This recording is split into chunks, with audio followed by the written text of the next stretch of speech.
So, Jamison, this is your session, and I'm just going to hand it over to you, and you can start wherever you like. Okay.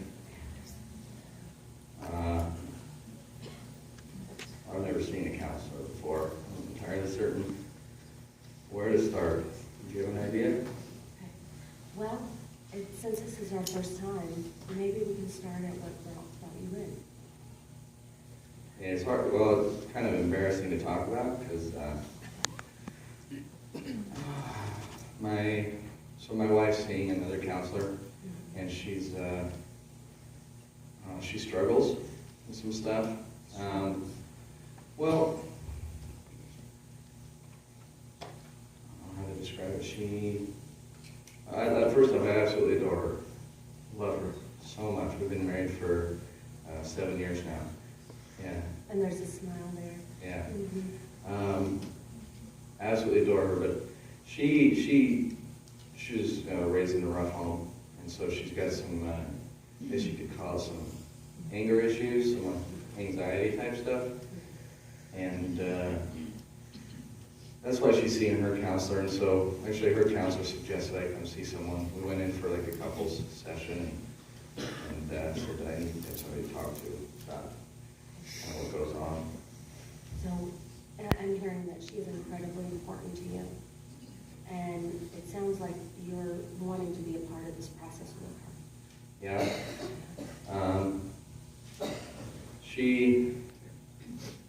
Well, we want to, we don't want to, like, divorced or anything like that. She throws the word around like,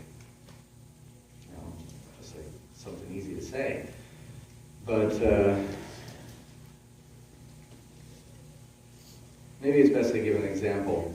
So last week, I came home from work. It was only like, it's about 20 minutes late. And I mean, it wasn't terribly late, just my boss had a last minute meeting and I had to stay behind. And nothing bad, my job's good. And by the time I got home, she was just absolutely beside herself. Where was I? Who have I been talking to? She actually grabbed my cell phone, started going through the text messages. This is actually pretty normal for her. So this wasn't even a special event. This was late from work, Yeah. 9 a.m. And it sounds like a pretty strong reaction. Well, it's a pretty normal reaction for her.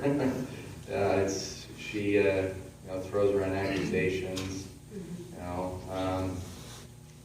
And once the accusations are thrown, she starts crying and gets upset, and she's always kind of struggled with this like jealousy thing. Can't really do a whole lot outside of the home anymore. I want to pause. You said the accusations, and I'm wondering if that links back when you said she throws the word around divorce. Yeah. So the accusations. There's I work in a firm where there's women and men, and she's been to a few of the work activities, and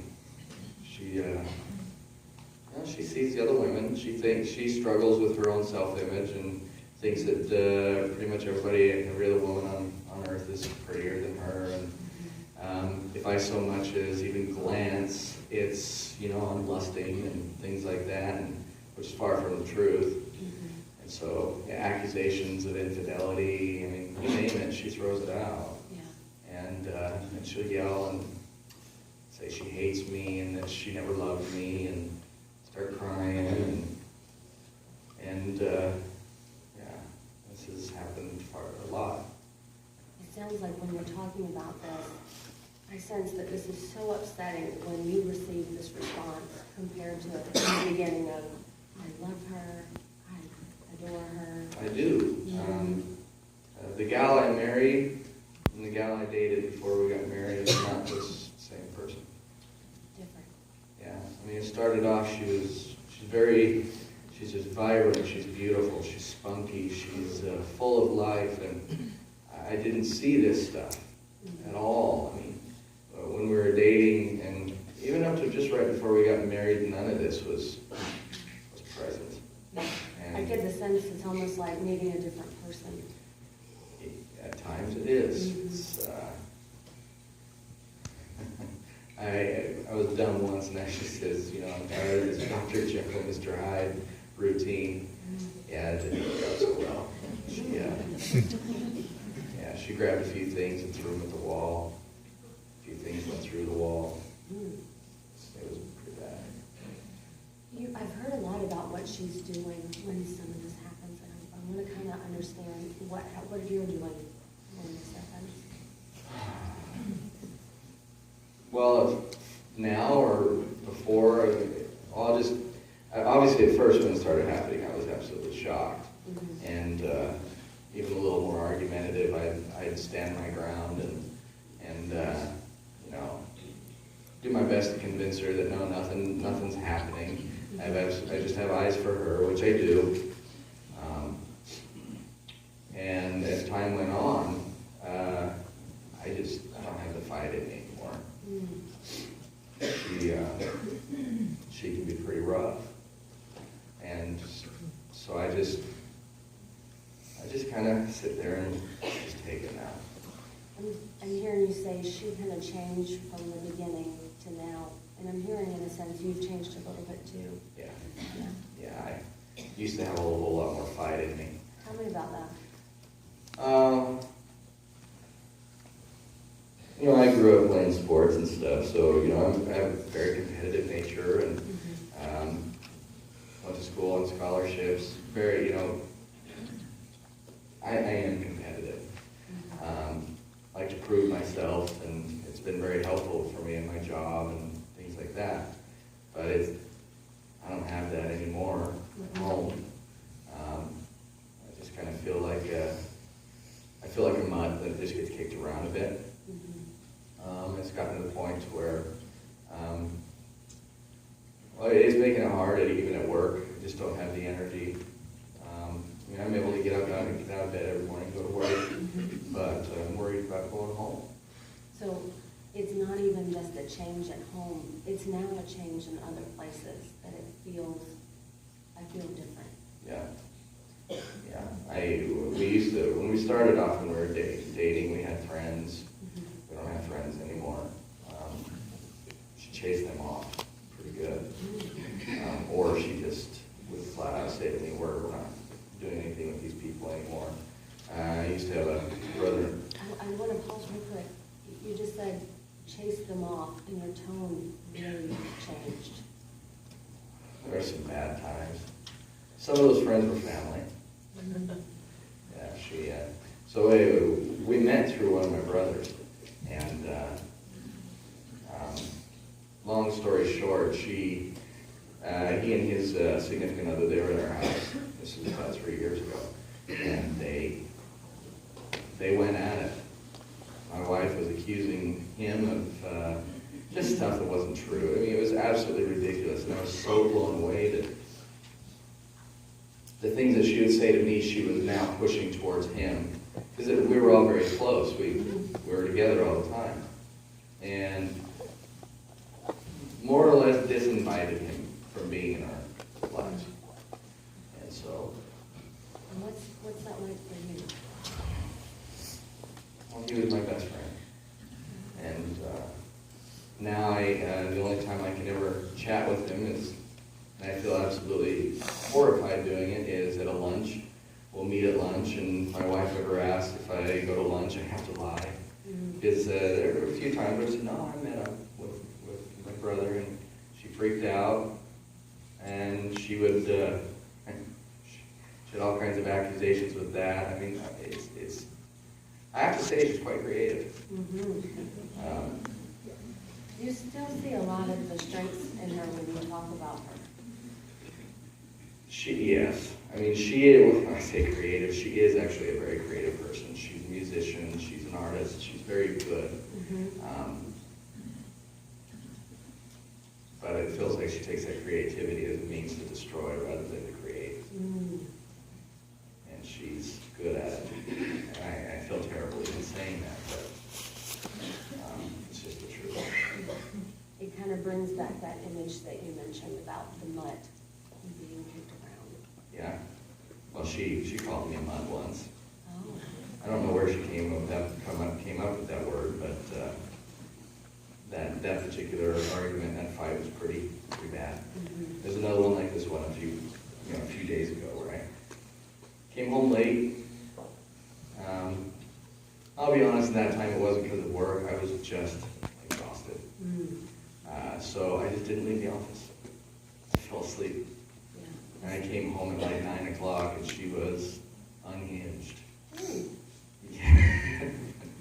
that's a pretty strong word. Unhinged. It was bad. She actually slapped me.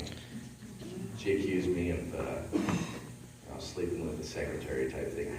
The secretary. Whenever you sometimes talk about her accusations, you kind of giggle. Because it's absolutely asinine. Yeah. The accusation, not a single one has any merit to it whatsoever. And she pulls them out of nowhere. So it got exceptionally bad about 6 months ago. I left for about 2 weeks. And stayed at my brother's house. It actually was really nice. He was very supportive. Maybe a little too supportive. That surprises me when you say that you left for 2 weeks. Because you had mentioned before that the fight in you was gone. I felt like a zombie that night. It wasn't even a conscious decision, really. I mean, I think it was, but she was screaming, she was yelling again, she broke a window. She actually grabbed my cell phone. That's how she broke the window. It ended up through said window. And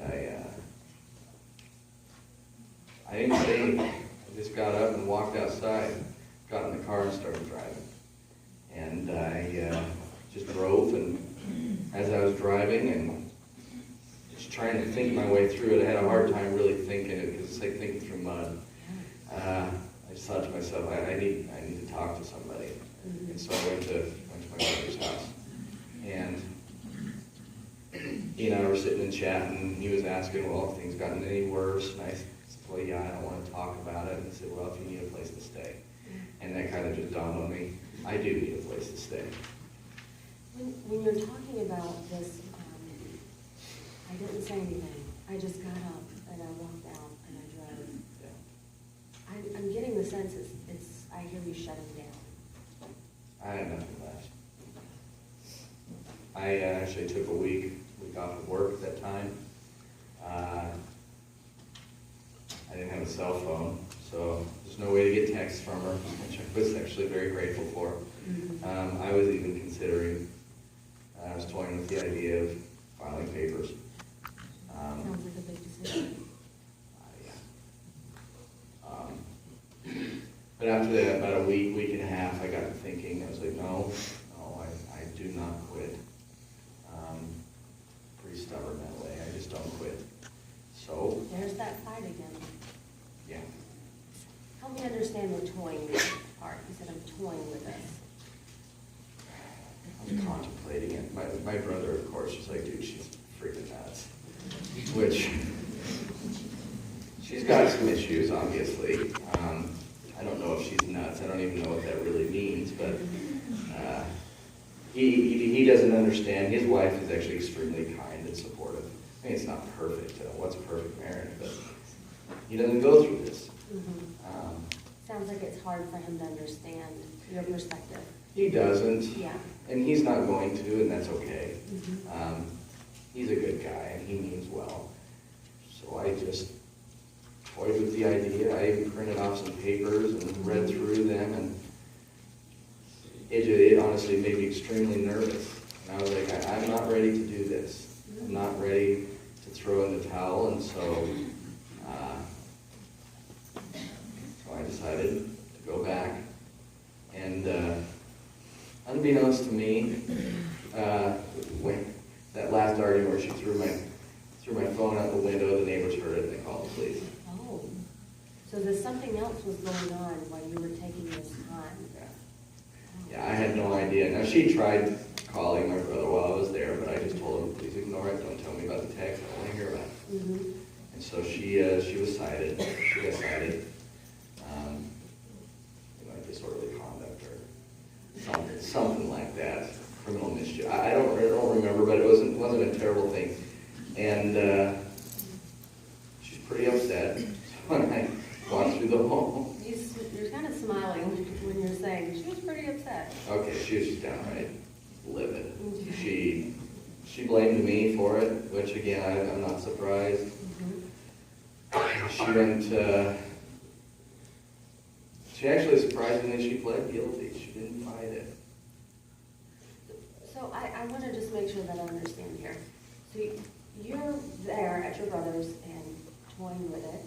And when you get to this point of like, I'm holding the papers, I hear that the fight in you comes back. Mm-hmm. And then you take that, you come back home to a pretty big surprise. Yeah. And I almost hear another surprise. She didn't even fight it. That was a surprise. I couldn't be more surprised if I woke up in the morning with my carpets or my face under the carpet. Okay. That is a pretty big surprise. Yeah. And so I thought, why not? Let's give this a shot. And there's that fight again. I don't quit. So she, surprisingly, I don't know where this came from. I still am flabbergasted that she decided to see a counselor. So that's when it started. Hasn't really made things too much different yet. Mm-hmm. I mean, there have been a few moments where it looked like things were going to escalate, and I just kind of sat down and braced for it. Maybe once or twice, but then it didn't blow up. So I'm already hearing that something's a little different. It didn't blow up to the level that it might have before. Yeah. But I'm hearing there are a lot of similar pieces too. Yeah. So help me understand where you are with this. To be honest, I'm not entirely certain where I'm at. I mean, I still feel like I'm a little, beat up. I don't want to quit, don't want to give up. I just don't really know what there is a whole lot to hope for. I can't picture things being different where I used to. This last fight that we had, it was kind of the straw that broke me. So again, when her counselor said, maybe you need to go talk to somebody, I'm like, okay, I'll give it a shot. I still hear this, I don't want to give up, but at the same time I hear I can't even imagine anything different. One thing that I guess back in the days when I played when I was in athletics and sports and stuff, part of it is also, there's a psychological aspect to it. When you're throwing up when you get ready to shoot the ball in a basketball game, I would imagine it going in before I should have left my fingers. Mm-hmm. And that's just how I've always done things. Imagine a win. Yes. And if I lost, I'd learn from it. Not one to really beat myself up. But I'm having a hard time visualizing anything different. I used to, but I just don't have the energy anymore. So even the idea, even the image in your head can't even be created? No. No, I can't see past any given moment. I'm pretty stuck. There's that mud. Yeah. So I moved the mud. Yeah. I can't see past any given moment. I don't. I mean, it was, even though one or two times where she didn't blow up at me, normally I'd say like that was a win. Mm-hmm. But I was still nervous. It's still there. Yeah. I still got butterflies for the next time she blows up, and hasn't happened. And can't think straight. Mm-hmm. When you mentioned the mud before, you said moving through mud, and I said it now, just a few minutes ago, moving through mud. But as you talk to me, I hear tired, exhausted, there's no energy left. So I almost get the image of you standing and not even moving. That's a good way of putting it, yeah. I haven't sat down, so I definitely would still be standing. Yeah. I'm just not moving anymore, I can't think. So help me understand this, what it feels like to stand in the mud.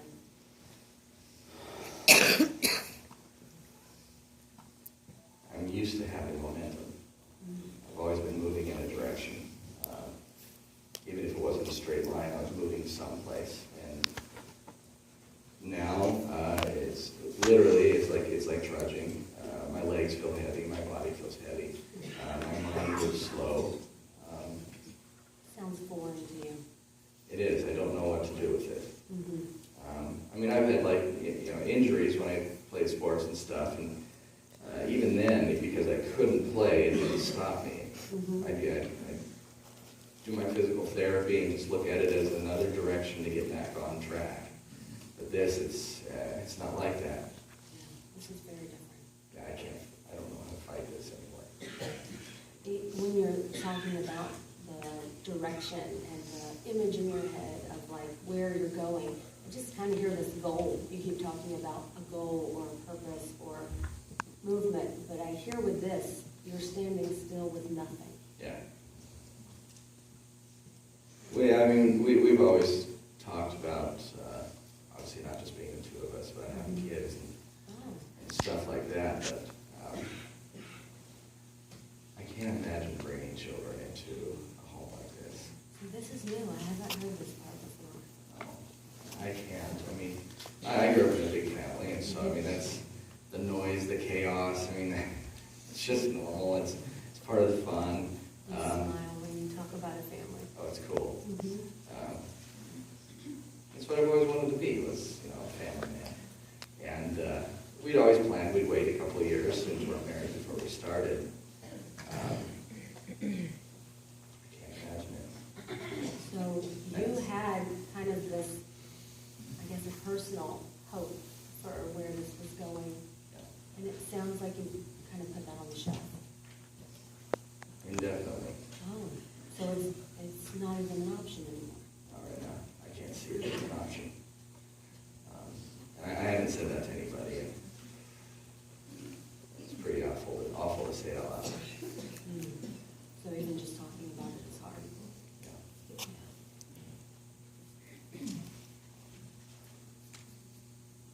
So I'm honestly not entirely certain where to move from. What point is even a jumping off point? She says she wants to make it work. I just kind of sit and nod. Mm-hmm. And even just her talking, I feel tired. It just makes me physically tired. There's that exhaustion.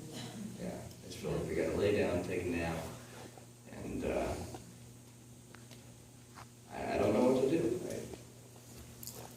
I guess I'm not expecting you to even know what to do, but it'd be nice if we just had an answer. I was afraid to say that. You were afraid there's no answer? I'm pretty astute. I read books. I try to understand things, and I've talked to people, of course, without her knowing. And yeah, I hate secrets. They just tear me apart. But no, everybody has an opinion. Majority of people are like, dude, she's nuts. Just go. You can do so much better. And I go, well, part of me does agree with that. But the other part of me goes, no, you do not do this. This is just, this can't be acceptable. It just doesn't fit my worldview. So I'm hearing, when you said, wish there was an answer, I'm hearing you've kind of gotten some answers. You've kind of pulled the galley here. But Yeah. you don't agree with those. I don't know if I agree with them. I kind of do.